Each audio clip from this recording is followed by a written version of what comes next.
Hey there, motorcycle enthusiasts. Today, we're going to assemble the carburetor of a 1980 Yamaha XJ650 together.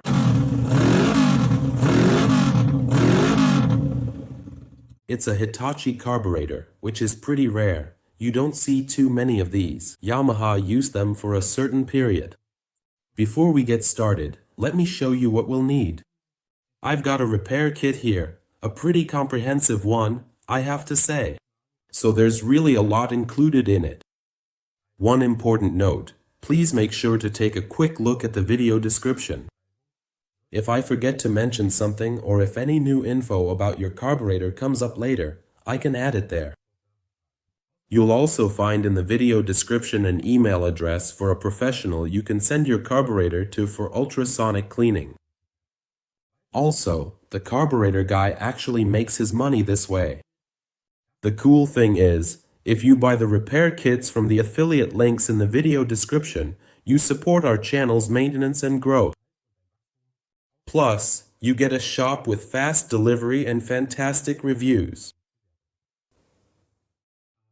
We need a Phillips screwdriver in size PH. I've got a variety of flathead screwdrivers here. Then I've got a thin fuel hose here, a small needle nose pliers, and a small, powerful flashlight. Comes in handy. We also need, and that's set aside here, a flathead screwdriver that's at least 7 mm wide. We need a 6 mm Allen key and a 10 mm combination wrench, and here I have a 10 mm T-handle wrench. Of course, you can also use a small ratchet with a socket, and for assembly, a silicone spray works quite well. Alright, friends, before we really get started, there are a few things we need to check. There's actually something special about this carburetor. There's a small hole down here, this one, and this hole channels the fuel into a small passage, which is up here. And from this passage, the motorcycle gets the right amount of fuel for a cold start, meaning for the choke. If I shine a light in here now, let's try to capture that for you. You see, down there you can clearly see a really tiny opening. This opening needs to be clear, and in this carburetor, it serves the function of a cold start jet. Sometimes it's screwed in separately. Here, it's permanently built into the float chamber cover. And now I have this little hose I mentioned at the beginning, and with it, I'm going to check a few things for continuity. Specifically, we have this little brass tube here. It sits right in this passage we just talked about and directs the fuel further up to the choke. So I put the hose on there and blow through it once. Fantastic, you can hear that it's clear there too. And now you turn the carburetor over, and up here, right up here, you have two air jets. We left one of them in, that's the bigger one, it's for the idle system. So here too, I blow through it with the hose. Works great. And here in this opening was the slightly smaller one, that's where the jet sits that supplies air to the main jet's jet holder. Great, you can hear it. So we've checked everything, and now we can start with the assembly. We'll start with the jet holder for the main jet. That was included as a new part in the repair kit. This is the side where the part load needle dips in. So now I'm going to spray this a bit with silicone spray. And now let's take a look up here. Right into this big opening, down there in the middle is where it needs to go, with this side facing up, and I'll try to thread it in properly now.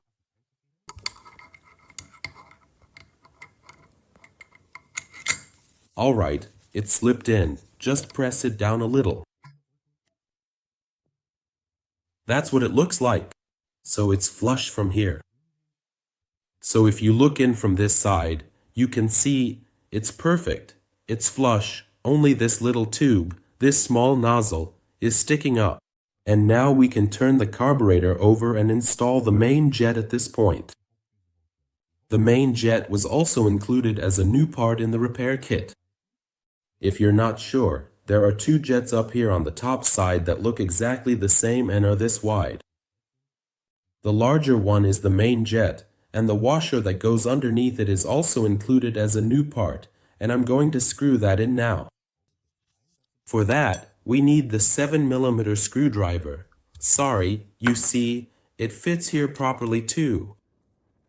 Please don't use one that's too narrow, you'll damage it. Alright, position the jet. I'll just set the carburetor upright here for a moment.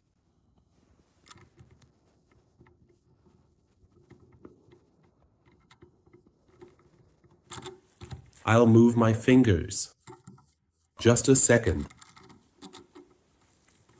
Okay, do this very carefully. Remember, it's a soft material and only a small thread, so please don't tighten it too much. With that, we've installed the main jet, and now the idle jet goes into this mounting position. That's this one, the smaller of the two. This one gets installed here, and there's no washer underneath.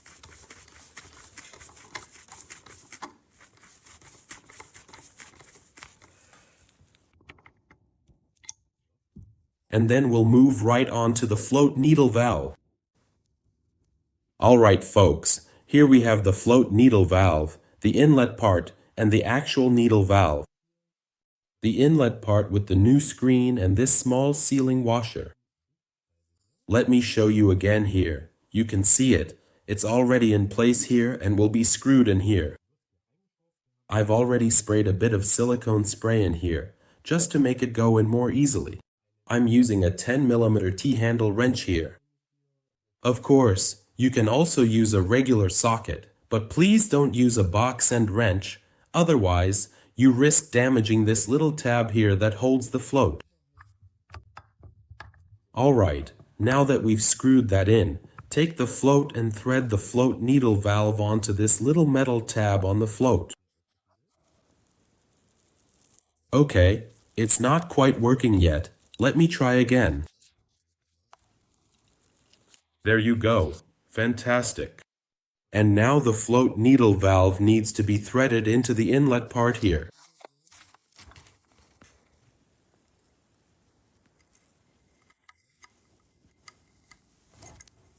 And now, this small little axle actually then goes right through here. This little pin that holds the float in place. Be careful here so you don't damage anything. It should go through easily here. Alright, then you can turn it around again and check if it moves smoothly. Also make sure that the float needle valve moves properly. It does here, perfectly. Fantastic. Unfortunately, there isn't a float level specified in millimeters here, so you can't check it that way. The only option here is to measure it with a hose at the drain. Specifically, it's about this edge of the housing, whether the level should be above or below it, and how many millimeters.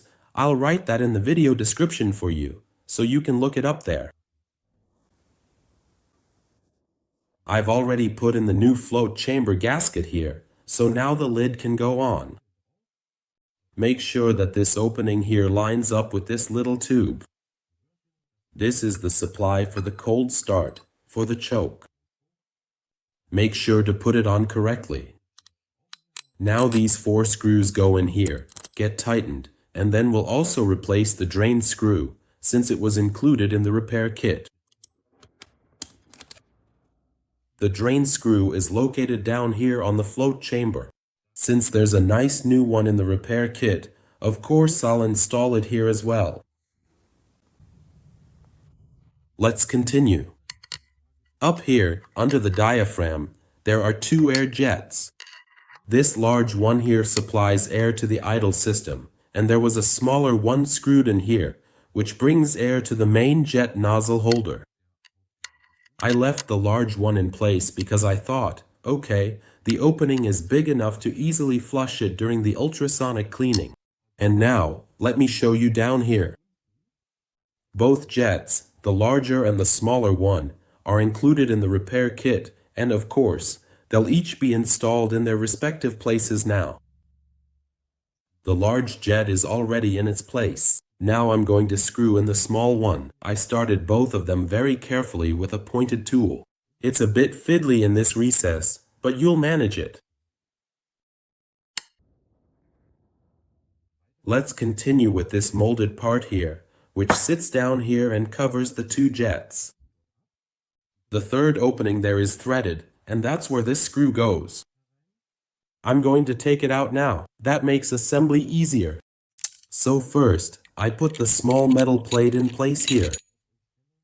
There we go, and then the screw. Please don't forget this part. That happened to me.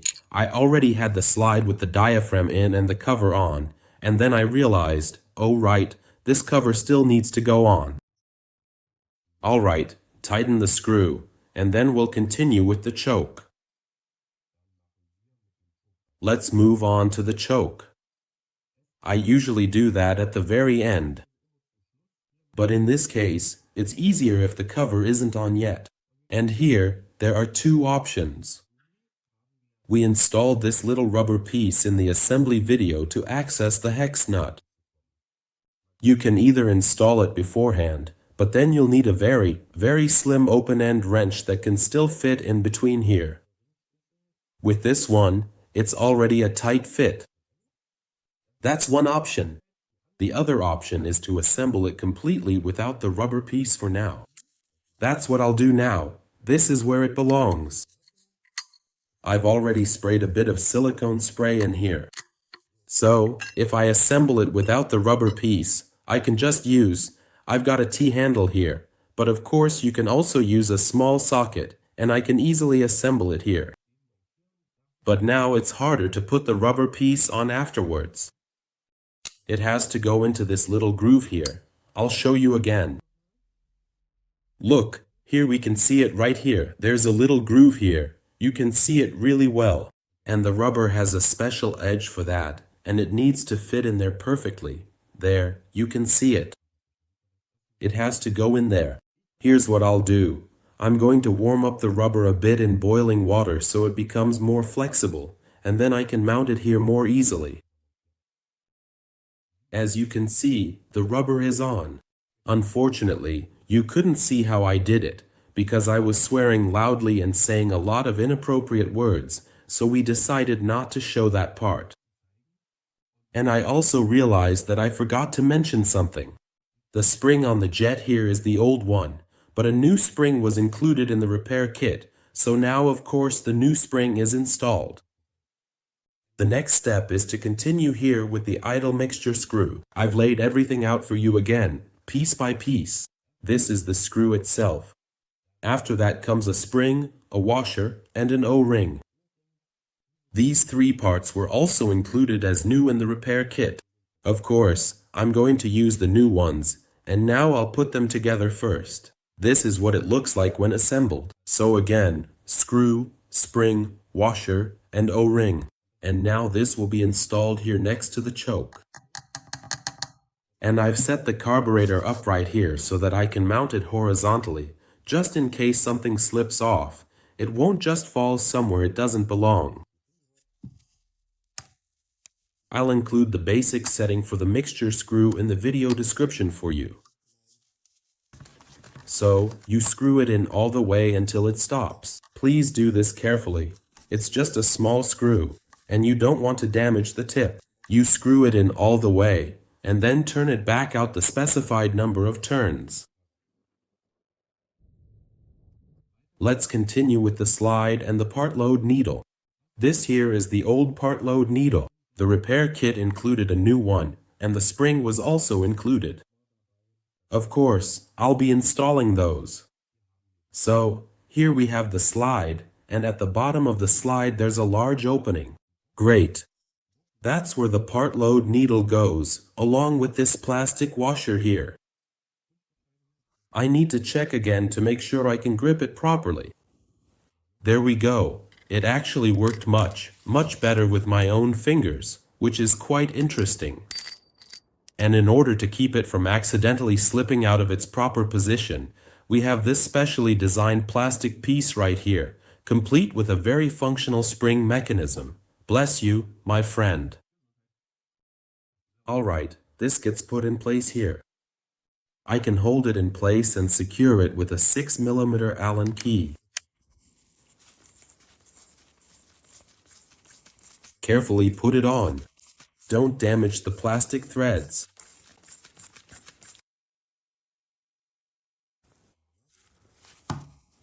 Now the part load needle is properly secured here. I'll turn this over, and it's held in position by the spring. Alright, now the slide can go in. Take a look up here at the diaphragm. You see this little tab, and there's a matching notch in the groove here. That's there to make sure you can't twist it the wrong way. I'll carefully let the slide slip in here first, and now we need to take a look down here. Make sure that the needle actually lines up with the jet holder down here. I'll carefully help guide it in with needle nose pliers to thread it in properly. There, that's how it looks.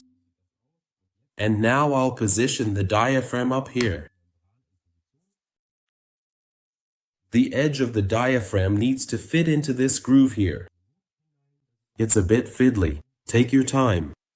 What should I do if this is too small, doesn't fit anymore, and keeps slipping out? For that, you'll now see a suggested solution displayed in the video above. There's another way to do it, just like I'm doing here. The diaphragm is big enough and still elastic enough, but it's hard to get it to stay in the groove. You can simply lift the slider from below, and sometimes it's easier to secure it in this position, like I'm doing here. If you look closely now, that's perfectly fine, and you can then go ahead and carefully insert the spring right here and securely mount the cover onto it.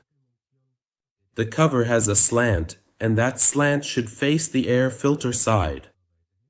There's also a little nub inside the cover that holds the spring in place so it doesn't slip. So, check again. Is the diaphragm sitting properly all the way around in the groove? Then put the cover on and hold it in place. Yeah, that fits. Now, the 4 screws are going to be fastened here. Earlier, you took a photo. There's also a small bracket here that uses a longer screw. I'll show you that in a second. Since you took a photo, you know where it goes, and now you can screw in the 4 screws properly. Once you've mounted the cover, you can lift the slider here again. It's spring-loaded and gets pushed down, and you'll notice it takes just a tiny moment. That's exactly how it's supposed to be, because the air has to escape first. If it snaps down really fast, please check whether you've installed the diaphragm correctly. Alright friends, in the last step we're going to install the actuator rod for the choke. Take a look, there's a continuous opening here with a thread, and please turn the rod so that the opening and this recess for the set screws are facing forward. Now, step by step, install the actuator levers and push the rod through as you go. Now the next lever goes on here again. Just set it on here and push the rod through, and now comes the lever where the Bowden cable will be hooked in. These 2 metal plates basically act as end stops. This goes through here. Next, a plastic sleeve, then another small plastic sleeve on the outside as a spacer, and finally the last actuator lever. And now it's your job to find the correct position, and for that, please look through here. There you'll find the hole for this small long screw, and at the same time, the indentations for the set screws need to be in the right position. Let's take a look back here. You can see it there. So I have to turn it 180 degrees. Can you see here that there's the indentation? Yes, you can see it. So this indentation needs to face forward. Sorry, it's tricky. I could really use a third hand. There, just like that. And now I'll check again here to see if I have this opening here as well. Wait, there it is. Wonderful, fantastic. So first, the small screw goes through here, and then the set screws are screwed in to fix the shaft and the control levers in place, so to speak.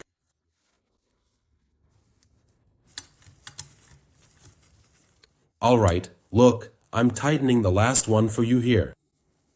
That pulls everything exactly into position. Fantastic. Now you can try to see if everything moves here. All of them are operated at the same time. Please don't forget to lubricate everything here with silicone spray, of course.